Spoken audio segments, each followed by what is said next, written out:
Deep in the isolated town of Ravenwood lies St. Seraphim's Cathedral, a towering ruin steeped in mystery.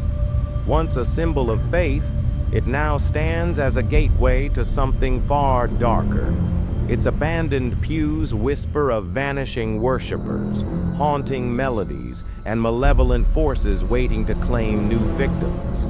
When four skeptics dare to uncover its secrets, they awaken a nightmare that none of them are prepared to face.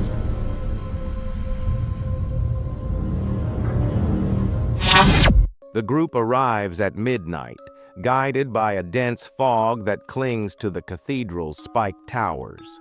The car engine sputters and dies as they step out, the headlights flickering once before leaving them in complete darkness.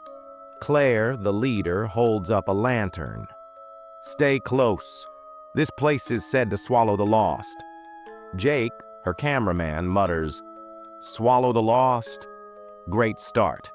As they approach, the cathedral seems to loom larger, its spire cutting into the blackened sky. The locked iron gates creak open on their own. The group enters, their footsteps echoing unnaturally loud.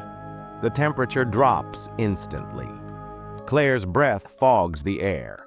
Jake's camera flickers, catching quick glimpses of movement, too fast to focus. "Did you see that?" Jake asks. "No," Lucas says, clearly unnerved. "And I don't want to."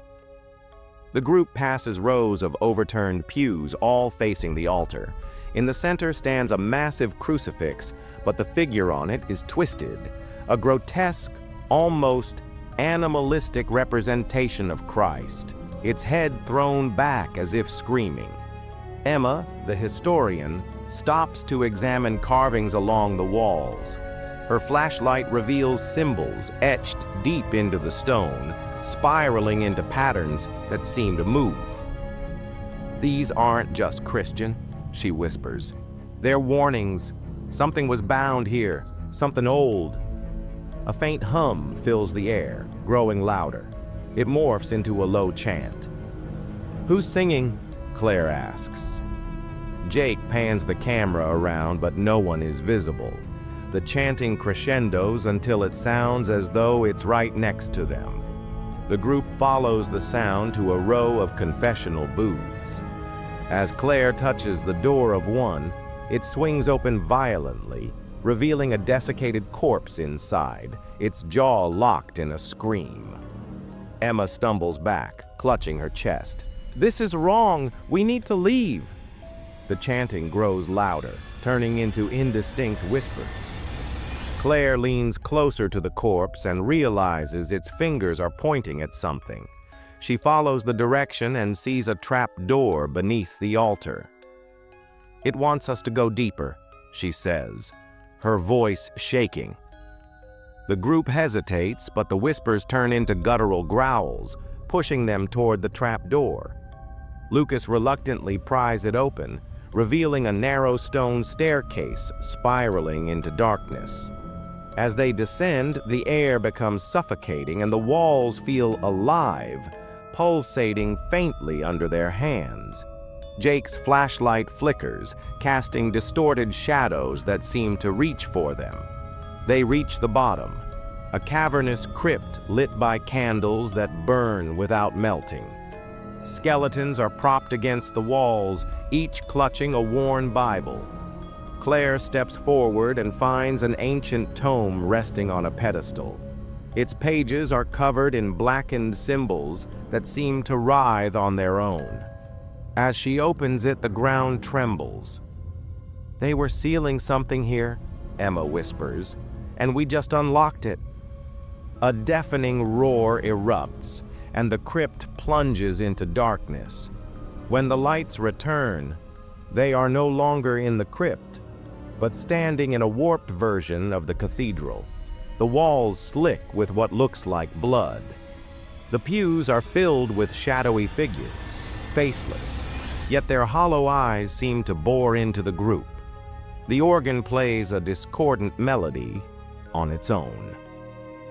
Claire screams as the grotesque crucifix begins to move, its head snapping toward her. "You should not have come!" it growls, its voice a chorus of torment.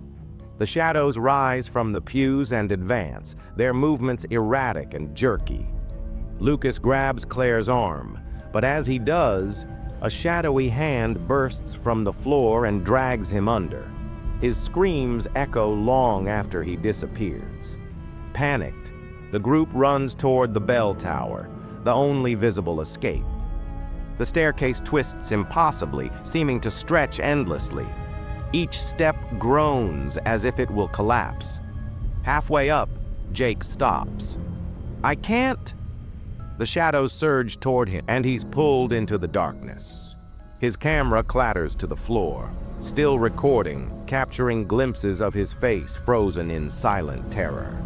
At the top, Claire and Emma find the massive bell. Its surface is etched with the same symbols as the walls below. "This bell, it's the source," Emma says. Before Claire can respond, the bell begins to toll on its own. The sound is deafening, each strike sending waves of pain through their bodies. The shadows flood the room, circling them. Emma grabs a piece of debris and smashes the bell, but instead of shattering, it cracks open, releasing a blinding light. Claire wakes up outside the cathedral at dawn, alone. She stumbles back to town, but something feels wrong. As she passes a storefront, she catches her reflection in the glass.